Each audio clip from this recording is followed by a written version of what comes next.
Hey guys, Michael with Open Book Build here. Now for those of you that don't know me, I'm a huge owner builder advocate, always looking for ways to help those that want to build their own home and save money while creating the home of their dreams. So in this quick video, I want to give you the latest information that may affect your decision of when to actually start that new home project. In other words, is now the best time to build a home or should you wait? Let's take a look at some of the items that could affect that decision. First, I have some good news and I have some bad news to share with the owner builders out there. Let's start with the bad. I always like to get that out of the way so that then we can focus on the positives.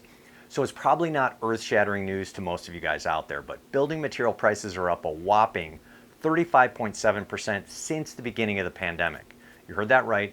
The building materials that go into new homes have gone up almost 36% since January of 2020. Now let's take a look at a couple examples, starting with ready-mix concrete prices. Now this is the stuff that goes into driveways, garage and basement slabs, and foundation walls. You know, the stuff that comes in a concrete truck ready to pour.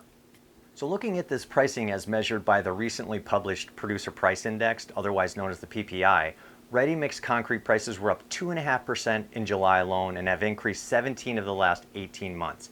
Now prices are up 6.8% year to date through July. Now some of you may be asking, how much money are we talking about here? So I just looked at the Open Book Build house plan budget and I totaled up the cost for concrete. And keep in mind, this house is stick built, meaning the structure above the foundation, above grade, is made of lumber, not concrete. And the total cost of concrete installed in place was just shy of $33,000.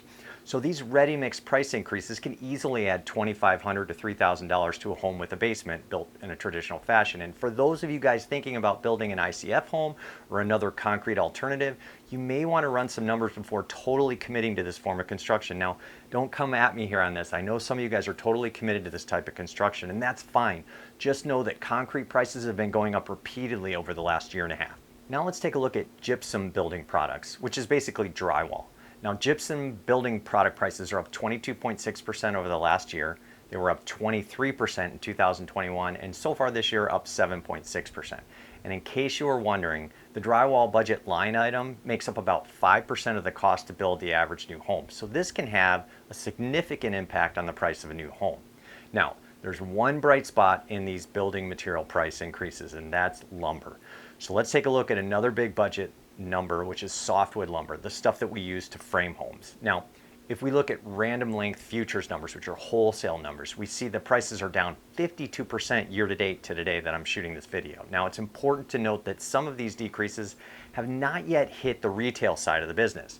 So for you and me, we may not have seen all of these lumber decreases at our level just yet. But for so far this year, lumber has helped ease the overall building material cost increases somewhat. But overall, building material prices are still up year to date. Okay, so now let's get to the good news. And in this case, bad news is good news for the owner builders looking to build their dream home.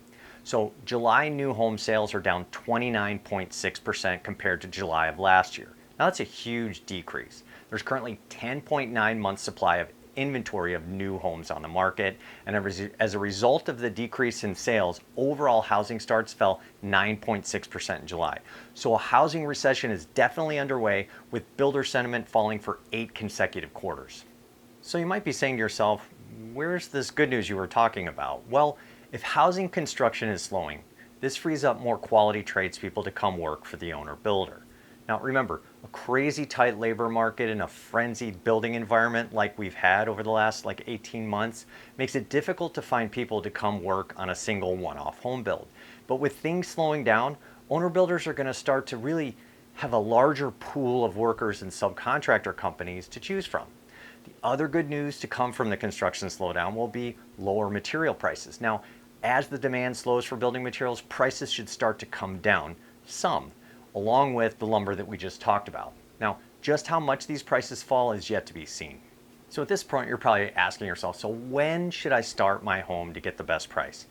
I think the best way to give advice is to tell folks what I would do in a similar situation.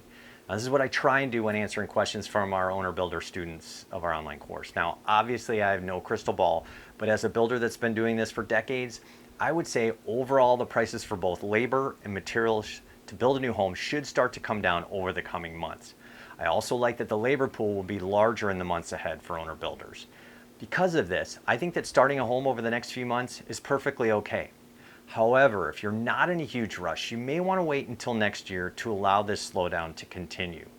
And if you're building in a cold weather climate, you may want to wait until spring or summer of next year to avoid the extra cold weather costs associated with, hot water for concrete, insulation blankets for concrete pouring, tarping for exterior masonry, and temporary heat for drywall finishing. That's it for today, gang. This is Michael Luckadoo with Open Book Build. Thanks for watching.